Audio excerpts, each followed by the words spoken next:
Hello दोस्तों, मेरा नाम दिव्यांशु है और आज हम ईश्वर से अनुराग जो चैप्टर हम पढ़ रहे थे ये उसका पार्ट 2 है। वो चैप्टर समाप्त हो चुका था और अब उस चैप्टर के सारे आंतरिक प्रश्नों को हम देखेंगे। पाठगत प्रश्न। प्रश्न नंबर 1। शंकर या रामानुज के विचारों के बारे में पता लगाने का प्रयत्न करें। उत्तर है शंकर।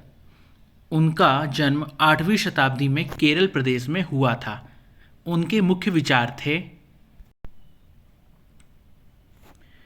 पहला, वे अद्वैतवाद के समर्थक थे, जिसके अनुसार जीवात्मा और परमात्मा दोनों एक ही हैं। दूसरा, उन्होंने यह शिक्षा दी कि ब्रह्मा जो एकमात्र या परम सत्य है वह निर्गुण और निराकार है।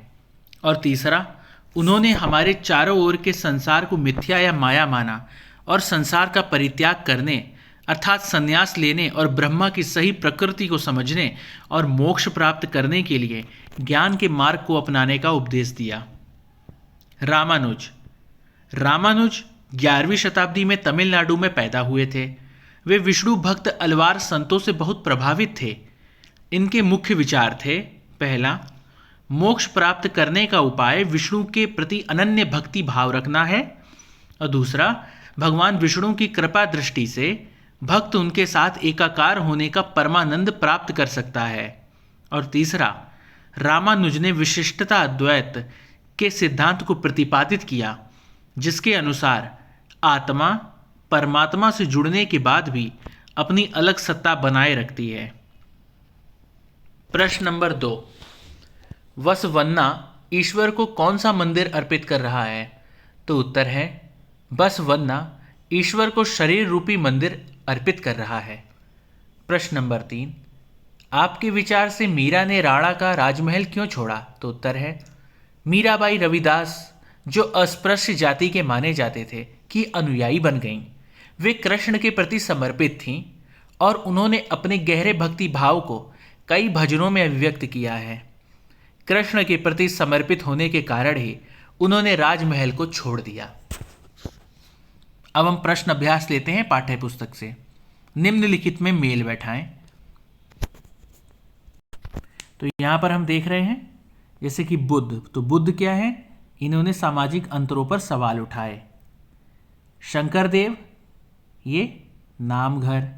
निजामुद्दीन औलिया, ये एक सूफी संत थे। अलवार कौन थे? विष्णु की पूजा करते थे। और नयनार कौन थे? शिव की पूजा करते थे। रिक्त स्थान की पूर्ति करें। शंकर किसके समर्थक थे? अद्वैत के समर्थक थे। ख, रामानुज के द्वारा प्रभावित हुए थे। किसके द्वारा प्रभावित हुए थे? अलवार के द्वारा प्रभावित हुए थे। और गा है बसवन्ना अल्लामा प्रभु और अक्क महादेवी वीर शैव मत के समर्थक थे। और घा क्या है? पंढरपुर महाराष्ट्र में भक्ति परंपरा का एक महत्वपूर्ण केंद्र था। प्रश्न नंबर 3। नाथपंथियों, सिद्धों और योगियों के विश्वासों और आचार व्यवहारों का वर्णन करें। तो उत्तर है नाथपंथी, सिद्ध और योगी इस काल में अनेक ऐसे धार्मिक समूह उभरे जिन्होंने साधारण तर्क वितर्क का सहारा लेकर रूढ़िवादी धर्म के कर्मकांडों और अन्य बनावटी पहलुओं तथा समाज व्यवस्था की आलोचना की है। उनमें नामपंथी, सिद्धाचार और योगी जन उल्लेखनीय हैं। उन्होंने संसार का त्याग करने का समर्थन किया। उनके विचार से निराकार परम सत्य का चिंतन मनन और उसके साथ एक हो जाने की अनुभूति ही मोक्ष का मार्ग है। इसके लिए उन्होंने योगासन, प्राणायाम और चिंतन मनन जैसी क्रियाओं के माध्यम से मन एवं शरीर को कठोर प्रशिक्षण देने की आवश्यकता पर बल दिया। उनके द्वारा की गई रूढ़िवादी धर्म की आलोचना ने भक्ति मार्गीय धर्म के लिए आधार तैयार किया, जो आगे चलकर उत्तरी भारत में लोकप्रिय शक्ति बना। प्रश्न नंबर 4। कबीर द्वारा अभिव्यक्त प्रमुख विचार क्या क्या थे? उन्होंने इन विचारों को कैसे अभिव्यक्त किया? तो उत्तर है कबीर द्वारा अभिव्यक्त प्रमुख विचार। पहला, कबीर निराकार परमेश्वर में विश्वास करते थे और दूसरा है भक्ति के माध्यम से ही मोक्ष यानी मुक्ति प्राप्त हो सकती है। तीसरा, हिंदू और इस्लाम धर्म में व्याप्त कुरीतियों की आलोचना की। चौथा, प्रत्येक व्यक्ति को ईश्वर के प्रति प्रेम भाव रखना चाहिए। पांचवा, हिंदू और मुसलमान एक ही ईश्वर की संतान हैं। छठा, धर्मों का अंतर अथवा भेदभाव मानव द्वारा बनाया गया है। पांचवा प्रश्न है, सूफियों के प्रमुख आचार व्यवहार क्या थे? तो उत्तर है सूफी पंथ के आचार विचार। पहला, सूफी पंथ धर्म के बाहरी आडंबरों को अस्वीकार करते हुए ईश्वर के प्रति प्रेम और भक्ति तथा सभी मनुष्यों के प्रति दया भाव रखने पर बल देते थे। दूसरा है, सूफी संत ईश्वर के साथ ठीक उसी प्रकार जुड़े रहना चाहते थे जिस प्रकार एक प्रेमी दुनिया की परवाह किए बिना अपनी प्रियतम के साथ जुड़े रहना चाहता है। और तीसरा, ईश्वर एक है, उसे प्रेम साधना और भक्ति द्वारा प्राप्त किया जा सकता है। प्रश्न नंबर 6, आपके विचार से बहुत से गुरुओं ने उस समय प्रचलित धार्मिक विश्वासों तथा प्रथाओं को अस्वीकार क्यों किया? तो उत्तर है बहुत से गुरुओं ने उस समय प्रचलित धार्मिक विश्वासों तथा प्रथाओं को निम्न कारणों से अस्वीकार कर दिया। पहला कारण, प्राचीन काल से चले आ रहे ऐसे धार्मिक कर्मकांड जिसमें कई तरह की कुरीतियां व्याप्त हो गई थीं। दूसरा कारण, प्राचीन काल से चली आ रही धार्मिक रीति रिवाज एवं प्रथाओं में काफ़ी जटिलताएं आ गई थीं। और तीसरा कारण, उस समय प्रचलित धार्मिक विश्वास तथा प्रथाएं समानता पर आधारित नहीं थीं, कई वर्गों के साथ काफ़ी भेदभाव किया जाता था। प्रश्न 7, बाबा गुरु नानक की प्रमुख शिक्षाएं क्या थीं? तो उत्तर है बाबा गुरु नानक की प्रमुख शिक्षाएं निम्न हैं। पहली शिक्षा, एक ईश्वर की उपासना करनी चाहिए। दूसरी शिक्षा, जाति पाति और लिंग भेद की भावना से दूर रहना चाहिए। तीसरी शिक्षा, ईश्वर की उपासना करनी चाहिए, दूसरों का भला करना चाहिए तथा अच्छे आचार विचार अपनाने चाहिए। चौथी शिक्षा थी उनके उपदेशों को नाम जपना, कीर्तन करना और वंड छकना के रूप में याद किया जाता है। प्रश्न नंबर 8, जाति के प्रति वीर शैवों अथवा महाराष्ट्र के संतों का दृष्टिकोण कैसा था? तो उत्तर है जाति के प्रति वीर शैवों के विचार। वीर शैवों ने सभी प्राणियों की समानता के पक्ष में और जाति तथा नारी के प्रति व्यवहार के बारे में ब्राह्मणवादी विचारधारा के विरुद्ध अपने प्रबल तर्क प्रस्तुत किए। इसके अलावा वे सभी प्रकार के कर्मकांडों और मूर्ति पूजा के विरोधी थे। और जाति के प्रति महाराष्ट्र के संतों के विचार क्या थे? महाराष्ट्र के संतों में जड़ेश्वर, नामदेव, एकनाथ और तुकाराम आदि महत्वपूर्ण थे। इन संतों ने सभी प्रकार के कर्मकांडों, पवित्रता के ढोंगों और जन्म पर आधारित सामाजिक अंतरों का विरोध किया। प्रश्न नंबर 9, आपके विचार से जनसाधारण ने मीरा की याद को क्यों सुरक्षित रखा? तो उत्तर है हमारे विचार से जनसाधारण ने मीराबाई की याद को निम्न कारणों से सुरक्षित रखा। पहला कारण, मीराबाई एक राजपूत राजकुमारी थी और उनका विवाह मेवाड़ के राज परिवार में हुआ था। फिर भी उन्होंने रविदास, जो अस्पृश्य जाति से संबंधित थे, को अपना गुरु बनाया। दूसरा कारण, उन्होंने भगवान श्री कृष्ण की उपासना में अपने आप को समर्पित कर दिया था। उन्होंने अपने गहरे भक्ति भाव को कई भजनों में अभिव्यक्त किया है। और तीसरा, उनके गीतों ने उच्च जातियों के रीतियों नियमों को खुली चुनौती दी तथा ये गीत राजस्थान व गुजरात के जनसाधारण में बहुत लोकप्रिय हुए। प्रश्न 10, पता लगाएं कि क्या आपके आसपास भक्ति परंपरा से जुड़े संतों से जुड़ी कोई दरगाह, गुरुद्वारा या मंदिर है। इनमें से किसी एक को देखने जाइए और बताइए कि वहाँ आपने क्या देखा और क्या सुना। तो उत्तर छात्र स्वयं कर सकते हैं। वो जहाँ रहते हैं अपने आसपास देखें कि क्या कोई भक्ति परंपरा का संत है जो वहाँ पे हुए थे। प्रश्न नंबर 11, इस अध्याय में अनेक संत कवियों की रचनाओं के उद्धरण दिए गए हैं। उनकी कृतियों के बारे में और अधिक जानकारी प्राप्त करें और उनकी उन कविताओं को नोट करें जो यहाँ नहीं दी गई हैं। पता लगाएं कि क्या ये गाई जाती हैं, यदि हाँ तो कैसे गाई जाती हैं और कवियों ने इनमें किन विषयों पर लिखा था। तो ये भी छात्र स्वयं कर सकते हैं। प्रश्न 12, इस अध्याय में अनेक संत कवियों के नामों का उल्लेख किया गया है, परंतु कुछ की रचनाओं को इस अध्याय में शामिल नहीं किया गया है। उस भाषा के बारे में कुछ और जानकारी प्राप्त करें जिसमें ऐसे कवियों ने अपनी कृतियों की रचना की। क्या उनकी रचनाएं गाई जाती थीं? उनकी रचनाओं का विषय क्या था? तो ये भी छात्र स्वयं कर सकते हैं। तो दोस्तों, यहाँ पर हमारा चैप्टर पूरी तरीके से समाप्त हो चुका है। अब हम आगे बढ़ते हैं। दोस्तों, अब हम चैप्टर में जो बहुत ही महत्वपूर्ण बिंदु हैं उन पर विचार करेंगे। जैसे परमेश्वर का विचार। बड़े बड़े राज्यों के उदय होने से पहले भिन्न भिन्न समूहों के लोग अपने अपने देवी देवताओं की पूजा करते थे।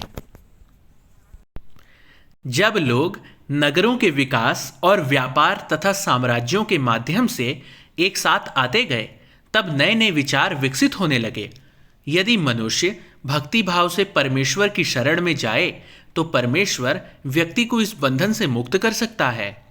श्रीमद् भगवद गीता में व्यक्त यह विचार सामान्य सन ईस्वी सन मतलब कि प्रारंभिक शताब्दियों में लोकप्रिय हो गया था। विशद धार्मिक अनुष्ठानों के माध्यम से शिव, विष्णु तथा दुर्गा को परम देवी देवताओं के रूप में पूजा जाने लगा। दक्षिण भारत में भक्ति। नयनार और अलवार 7वीं से 9वीं शताब्दियों के बीच कुछ नए धार्मिक आंदोलनों का प्रादुर्भाव हुआ। इन आंदोलनों का नेतृत्व नयनारों अर्थात शैव संतों और अलवारों अर्थात वैष्णव संतों ने किया। ये संत सभी जातियों के थे, जिनमें पुलया और पनार जैसी अस्पृश्य समझी जाने वाली जातियों के लोग भी शामिल थे। वे बौद्धों और जैनों के कटु आलोचक थे और शिव तथा विष्णु के प्रति सच्चे प्रेम को मुक्ति का मार्ग बताते थे। उन्होंने संगम साहित्य में समाहित प्यार और सूरवीरता के आदर्शों को अपनाकर भक्ति के मूल्यों में उनका समावेश किया था। नयनार और अलवार घुमक्कड़ साधु संत थे। वे जिस किसी स्थान या गांव में जाते थे, वहां के स्थानीय देवी देवताओं की प्रशंसा में सुंदर कविताएं रचकर उन्हें संगीतबद्ध कर दिया करते थे। दर्शन और भक्ति। शंकर भारत के सर्वाधिक प्रभावशाली दार्शनिकों में से हैं, जिनका जन्म 8वीं शताब्दी में केरल प्रदेश में हुआ था। वे अद्वैतवाद के समर्थक थे, जिसके अनुसार जीवात्मा और परमात्मा जो परम सत्य है, दोनों एक ही हैं। उन्होंने यह शिक्षा दी कि ब्रह्मा जो एकमात्र या परम सत्य है, वह निर्गुण और निराकार है। शंकर ने हमारे चारों ओर के संसार को मिथ्या या माया माना और संसार का परित्याग करके संन्यास लेने और मोक्ष प्राप्त करने के लिए ज्ञान के मार्ग को अपनाने का उपदेश दिया। रामानुज 11वीं शताब्दी में तमिलनाडु में पैदा हुए थे। वे विष्णु भक्त अलवार संतों से बहुत प्रभावित थे। रामानुज ने विशिष्टाद्वैत के सिद्धांत को प्रतिपादित किया, जिसके अनुसार आत्मा परमात्मा से जुड़ने के बाद भी अपनी अलग सत्ता बनाए रखती है। उनके अनुसार मोक्ष प्राप्त करने का उपाय विष्णु के प्रति अनन्य भक्ति है। महाराष्ट्र के संत 13वीं से 17वीं शताब्दी तक महाराष्ट्र में अनेकानेक संत कवि हुए, जिनके सरल मराठी भाषा में लिखे गए गीत आज भी जनमन को प्रेरित करते हैं। उन संतों में सबसे महत्वपूर्ण थे ज्ञानेश्वर, नामदेव, एकनाथ और तुकाराम तथा सुखुबाई जैसी स्त्रियां तथा चोखा मेला का परिवार, जो अस्पृश्य समझी जाने वाली महार जाति का था। भक्ति की यह क्षेत्रीय परंपरा पंढरपुर में विट्ठल अर्थात विष्णु का एक रूप पर और जनमन के हृदय में विराजमान व्यक्तिगत देव अर्थात ईश्वर संबंधी विचारों पर केंद्रित थी। इन सब संतों कवियों ने सभी प्रकार के कर्म कांडों, पवित्रता के ढोंगों और जन्म पर आधारित सामाजिक अंतरों का विरोध किया तथा दूसरों के दुखों को बांट लेना, जरूरतमंद की सेवा करना, इससे एक नए मानवतावादी विचार का उद्भव हुआ। इस्लाम और सूफी। संतों और सूफियों में बहुत अधिक समानता थी। यहाँ तक कि यह भी माना जाता है कि उन्होंने आपस में कई विचारों का आदान प्रदान किया और उन्हें अपनाया। सूफी मुसलमान रहस्यवादी थे। वे धर्म के बाहरी आडंबरों को अस्वीकार करते हुए ईश्वर के प्रति और भक्ति तथा सभी मनुष्यों के प्रति दयाभाव रखने पर बल देते थे। इस्लाम ने एकेश्वरवाद यानी एक अल्लाह के प्रति पूर्ण समर्पण का दृढ़ता से प्रचार किया। 8वीं और 9वीं शताब्दी में धार्मिक विद्वानों ने पवित्र कानून, जिसे शरिया कहा जाता है, और इस्लामिक धर्मशास्त्र के विभिन्न पहलुओं को विकसित किया। इस्लाम धीरे धीरे और जटिल होता गया, जबकि सूफियों ने एक अलग रास्ता दिखाया जो ईश्वर के प्रति व्यक्तिगत समर्पण पर बल दिया। सूफी लोगों ने मुस्लिम धार्मिक विद्वानों द्वारा निर्धारित विशद कर्मकांड और आचार संहिता को बहुत अस्वीकार कर दिया। वे ईश्वर के साथ ठीक उसी प्रकार जुड़े रहना चाहते जिस प्रकार एक प्रेमी दुनिया की परवाह किए बिना अपनी प्रियतमा के साथ जुड़े रहना चाहता है। औलिया या पीर की देखरेख में जिक्र, चिंतन, रक्स, नीति चर्चा, सांस पर नियंत्रण सूफी सिलसिलाओं का प्रादुर्भाव हुआ। 11वीं शताब्दी से अनेक सूफी जन मध्य एशिया से आकर हिंदुस्तान में बसने लगे थे, जैसे अजमेर के ख्वाजा मोइनुद्दीन, दिल्ली के कुतुबुद्दीन बख्तियार काकी और पंजाब के बाबा फरीद, दिल्ली के ख्वाजा निजामुद्दीन औलिया और गुलबर्ग के बंदा नवाज गिसूदराज। उत्तर भारत में धार्मिक बदलाव। 13वीं सदी के बाद उत्तरी भारत में भक्ति आंदोलन की एक नई लहर आई। यह एक ऐसा युग था जब इस्लाम, ब्राह्मणवादी हिंदू धर्म, सूफी मत, भक्ति की विभिन्न धाराओं ने और नाथपंथियों, सिद्धों तथा योगियों ने परस्पर एक दूसरे को प्रभावित किया।